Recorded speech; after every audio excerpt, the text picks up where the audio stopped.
Majajan and Juanito sitting on the side of my bed at 10 o'clock. At 8 o'clock tonight, with the dogs, when the dogs got real peaceful, Spot over there and Princess behind her,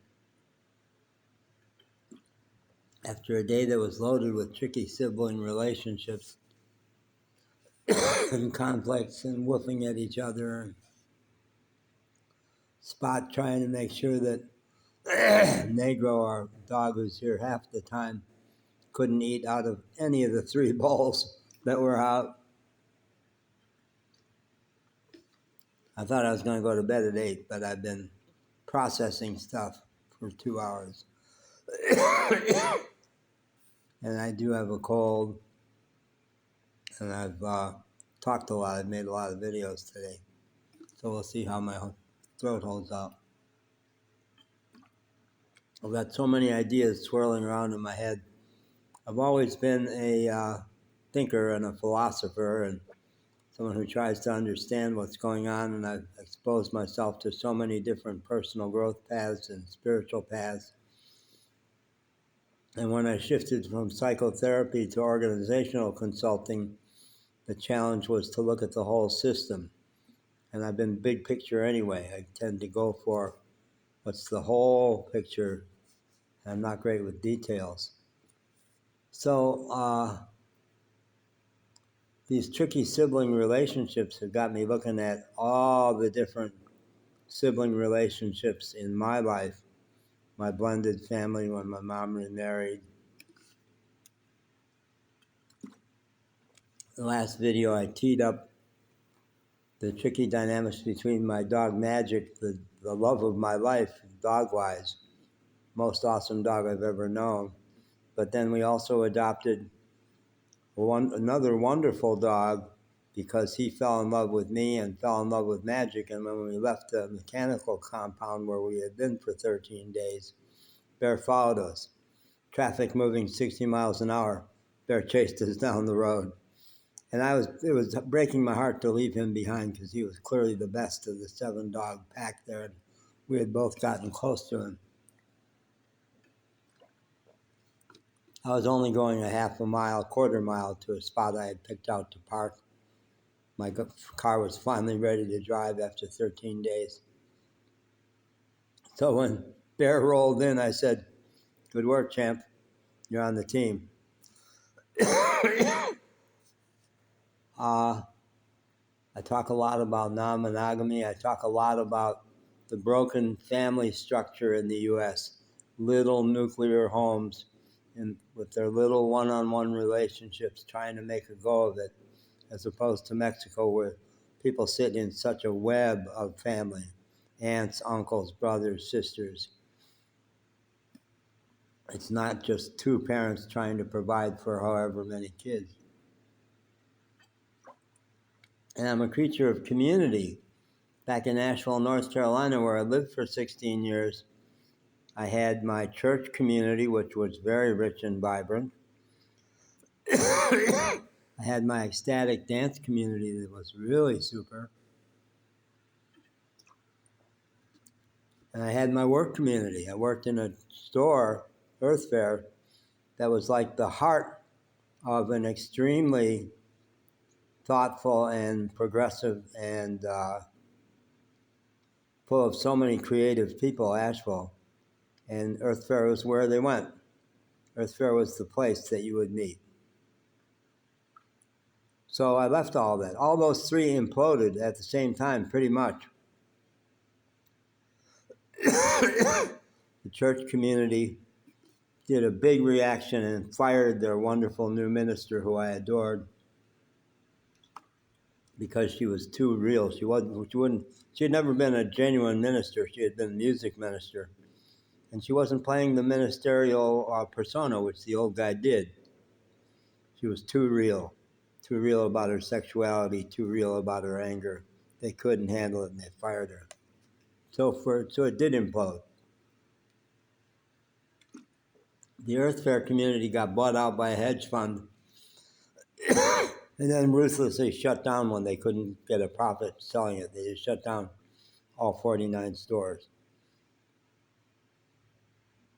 The dance community did not implode except for me, because I violated the kindness campaign norms. I dared to call on the Facebook page, a guy who had been much worse than an asshole. I called him a jerk. And boy, did they pile on me. They totally forgot all the egregious stuff he had done. And it was I had used a bad, unkind word. So that I saw through the bullshit and said, fuck you people. And I did continue to dance at one little dance and have a ball with Susan and my friend Tom. But then it all went away when I moved out of Asheville and 4 years on the road. So I've been thinking a lot about how do you rebuild community? How do you get connected? I was there for the 60s and 70s. I got married right in the middle of it, so I missed a lot of the free love part of it. And partly I was programmed to be working class, and it was a dream. As much as I wanted to play the hippie game, I couldn't bring myself to do it then. I'm doing it now. So it was after the 50s, the button-down 50s, and all the conservatism and all the just do it the right way. It was too shocking. Free love, the hippie thing, it was too shocking for the society, and it had to flip back, much the way the U.S. is flipping back now. Let's make America great again. Let's go back to being moralistic and not pluralistic. Get rid of all this craziness about gays and trans. No, one man, one woman. When Madeleine Warren was running for presidency, one heckler guy asked a question. He says, I think it ought to be one man and one woman. And she said, good, just marry one woman, okay? And leave the rest of us the fuck alone. She didn't say that part, but it was so obvious. She just danced around the stage. She was so happy with herself.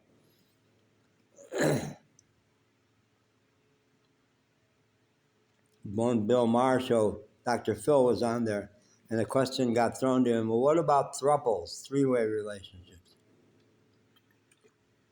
Dr. Phil says, can't work, it's insane, it never works, research shows it. Bill Maher says, there's research on this? Yeah, there is. And Bill Maher very wisely said, the thing I don't like is when people say, this is what's true for everybody. There are obviously people out there for whom it is working. So if you said, for me, it wouldn't work, that's cool. Dr. Phil did pretty good come back. He said, well, I've not tried it. Well, then shut up. You don't know. You just don't know. You're making shit up. And it's all a new adventure for me.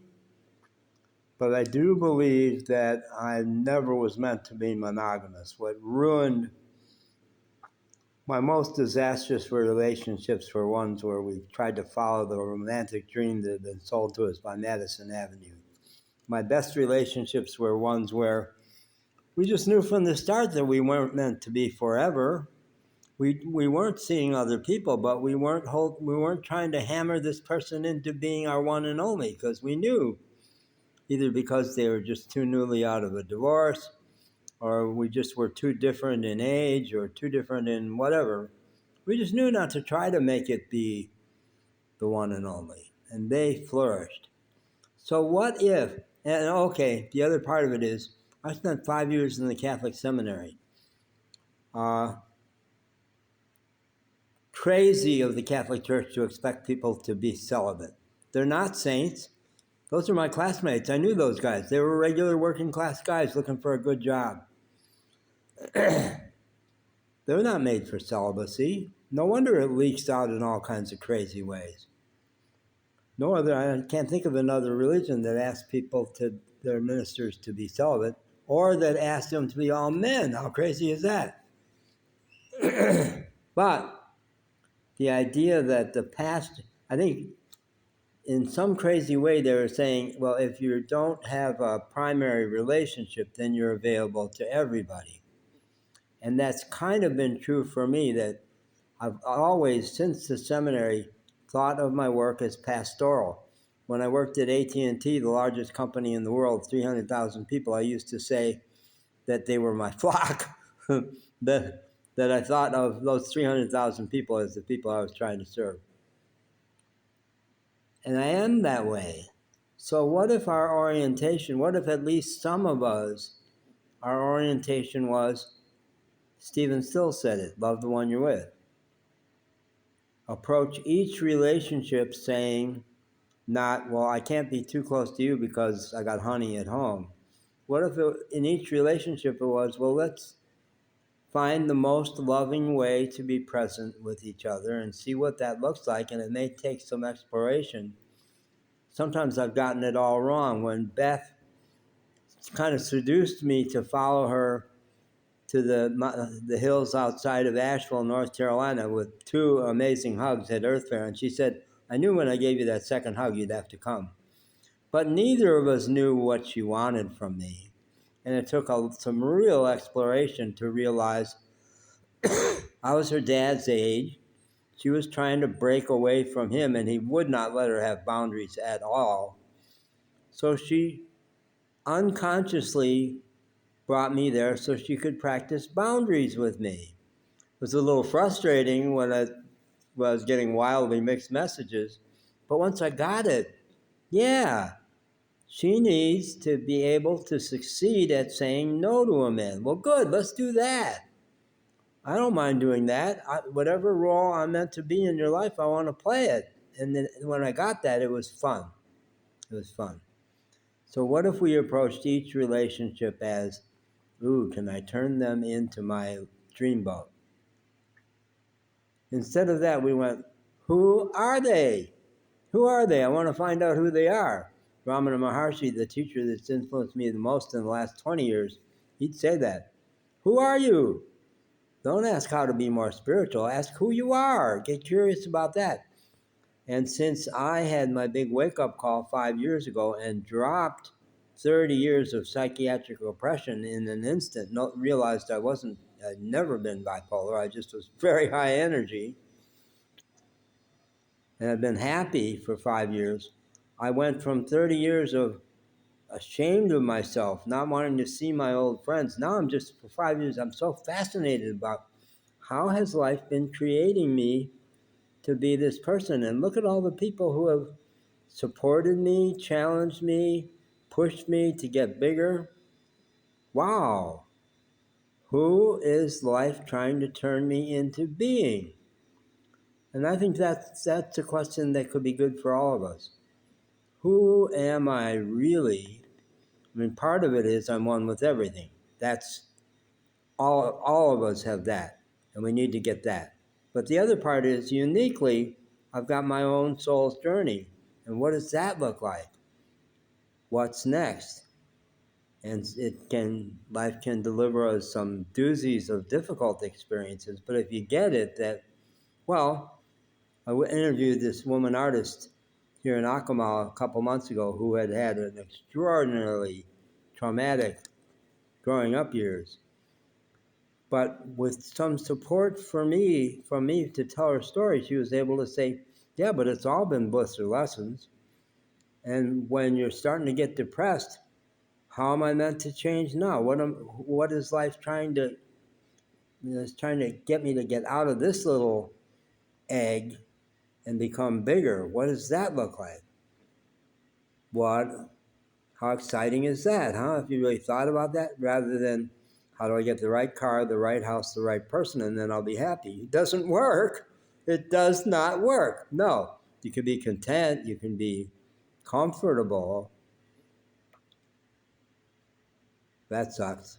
That's really my motto. Comfort sucks. No. What's the next? What's the next adventure? And my life has sure been like that. And I could really what I wanted, I've only got 34 minutes to talk, and I've already used 14 minutes in the time. And so I could rattle on for another 20 minutes. Most of you gone already anyway. So more to come. More to come. Every day. Every day. All right, bye.